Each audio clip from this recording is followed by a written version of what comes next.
ಅತಿಥಿಗಳಿಗೆ ಗೌರವವನ್ನು ನೀಡಿದವರು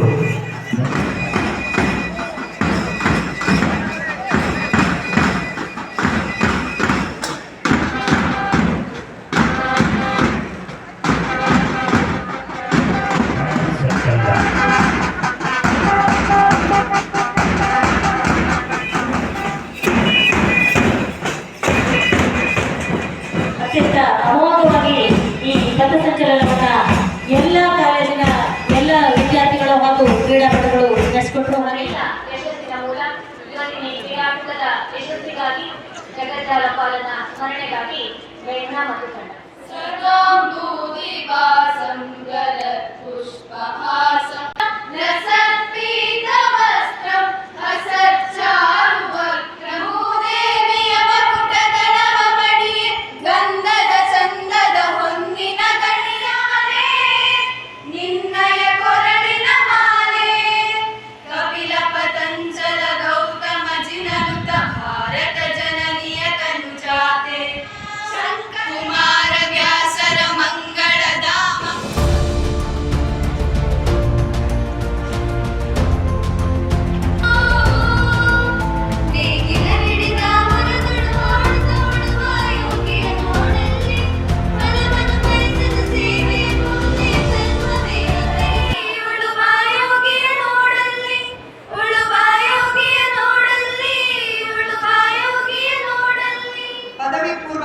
ವಿಭಾಗದ ಕ್ರೀಡಾಕೂಟದ ಉದ್ಘಾಟನೆ ನಮ್ಮ ಸಂಸ್ಥೆಯ ನಿಕಟಪೂರ್ವ ಅಧ್ಯಕ್ಷರು ಧ್ವಜಾರೋಹಣ ಮಾಡುವ ಮೂಲಕ ಈ ಕಾರ್ಯಕ್ರಮವನ್ನು ನಿರ್ವಹಿಸಿದ್ದಾರೆ. ಅವರು ಈ ಕಾರ್ಯಕ್ರಮದ ಅಧ್ಯಕ್ಷತೆಯನ್ನು ವಹಿಸಿ ಈ ಕಾರ್ಯಕ್ರಮವನ್ನು ಯಶಸ್ವಿಯಾಗಿ ನಡೆಸಿಕೊಡಬೇಕು ಅಂತ ಹೇಳಿ ಈ ಕ್ರೀಡಾಕೂಟದ ಪರವಾಗಿ ಹಾಗೂ ಕಾಲೇಜಿನ ಪರವಾಗಿ ಹಾಗೂ ನಮ್ಮ ನಿಮ್ಮೆಲ್ಲರ ಪರವಾಗಿ ಅವರನ್ನ ಸ್ವಾಗತಿಸುತ್ತೇವೆ.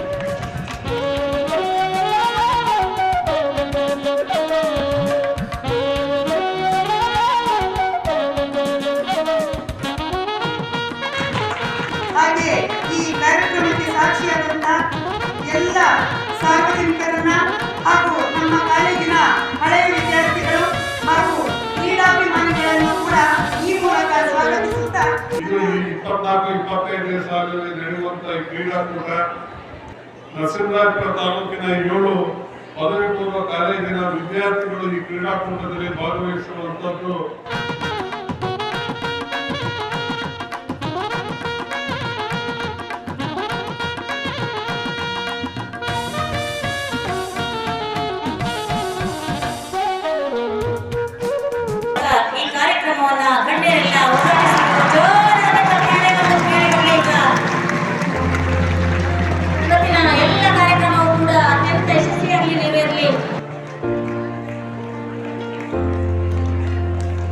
ಕ್ರೀಡಾ ಜ್ಯೋತಿಯನ್ನ ಎಲ್ಲ ಕ್ರೀಡಾಪಟುಗಳು ಹಾಗೂ ಕ್ರೀಡಾಭಿಮಾನಿಗಳು ಸ್ವೀಕರಿಸಬೇಕು. ಗಣ್ಯರು ಕೂಡ ಈ ಜ್ಯೋತಿಯನ್ನ ಸ್ವೀಕಾರ ಕಾರ್ಯಕ್ರಮವನ್ನ ನೆರವೇರಿಸಿಕೊಡ್ತಾ ಇದ್ದಾರೆ. ಇವತ್ತು ನರಸಿಂಹರಾಜಪುರದಲ್ಲಿ ನಡೀತಿದೆ, ಜೊತೆಯಲ್ಲಿ ನಾವೆಲ್ಲ ಸೇರಿ ಇದರೊಳಗೆ ಭಾಗಿಯಾಗಿದ್ದೀವಿ ಅಂದ್ರೆ ವಿಶೇಷವಾಗಿರುವಂತಹ ಸಂತೋಷ ನಮಗಾಗುತ್ತೆ. ನೀವೆಲ್ಲ ಕ್ರೀಡಾಪಟುಗಳಾಗಿ ಅತ್ಯಂತ ಉತ್ಸಾಹದಿಂದ ತರಬೇತಿಯನ್ನ ಮಾಡಿ ನಿಮ್ಮ ಆಯ್ಕೆಯ ಕ್ರೀಡೆಯನ್ನ ಆಡಬೇಕು ಅನ್ನುವಂತ ಒಂದು ಉತ್ಸಾಹದಿಂದ ಈ ದಿನ ಬಂದಿದ್ದೀರ. ನೀವು ಇವತ್ತು ಅತ್ಯಂತ ಜವಾಬ್ದಾರಿಯುತವಾಗಿರುವಂತಹ ಒಂದು ಉತ್ತಮವಾಗಿರುವಂತಹ ವೇದಿಕೆ ನಿಮ್ಮ ಮುಂದೆ ಇವತ್ತು ಇದೆ. ಯಾಕೆಂದ್ರೆ ನಮ್ಮ ಕ್ರೀಡೆಯ ಪ್ರತಿಭೆಗಳನ್ನ ಹೊರಗಾಕುವಂತ ಈ ವೇದಿಕೆಯಲ್ಲಿ ಅತ್ಯಂತ ನೀವೆಲ್ಲ ಪರಿಶ್ರಮ ಪಟ್ಟಿರುವಂತಹ ಸಂಪೂರ್ಣವಾಗಿ ನಿಮ್ಮ ಟ್ಯಾಲೆಂಟ್ ಅನ್ನ ಹೊರಗಾಕುವಂತ ಸಂದರ್ಭ ಇದಾಗುತ್ತೆ. ಪ್ರಪಂಚದಲ್ಲಿ ಹೈಯೆಸ್ಟ್ ಜನಸಂಖ್ಯೆ ಇರುವಂತಹ ದೇಶ ಅಂದ್ರೆ ನಮ್ಮ ಭಾರತ ದೇಶ, 140 ಕೋಟಿ. ಆದರೆ ನಾವು ಒಲಿಂಪಿಕ್ ನಲ್ಲಿ ಪಡೆದಂತಹ ಪದಕ ಇದಕ್ಕೆ ನನಗೆ ಬಹಳ ದುಃಖ ಆಗ್ತಾ ಇದೆ. ಯಾಕೆ ಹೀಗೆ ಆಗ್ತಾ ಇದೆ ಅಂತಂದ್ರೆ ನಾವು ಮಕ್ಕಳಿಗೆ ಹಾಗೂ ಕ್ರೀಡಾಪಟುಗಳಿಗೆ ಪ್ರೋತ್ಸಾಹ ಕಡಿಮೆ ಕೊಡ್ತಾ ಇದ್ದೀವಿ ಅಂತ ಅನಿಸ್ತಾ ಇದೆ. ಅದಾಗಬಾರ್ದು. ಅವರಿಗೆ ಕ್ರೀಡಾ ಪ್ರೋತ್ಸಾಹ ಕೊಡಬೇಕು. ಆ ಮುಖಾಂತರ ನಮ್ಮ ಮಕ್ಕಳು ಕ್ರೀಡೆಯಲ್ಲಿ ಭಾಗವಹಿಸುವ ನಮ್ಮ ಸರ್ಕಾರಗಳು ಅವರಿಗೆ ಪ್ರೋತ್ಸಾಹ ಕೊಡಬೇಕು ಅಂತ ಹೇಳಿ ನನಗೆ ಹೇಳೋದಕ್ಕೆ ಇಷ್ಟಪಡ್ತಾ ಇದ್ದೀನಿ. PhD ಅಧ್ಯಯನವನ್ನ ಕೂಡ ಸಂಶೋಧನಾರ್ಥಿಯಾಗಿ ಅಧ್ಯಯನವನ್ನ ಕೂಡ ಮಾಡ್ತಾ ಇದ್ದಾಳೆ.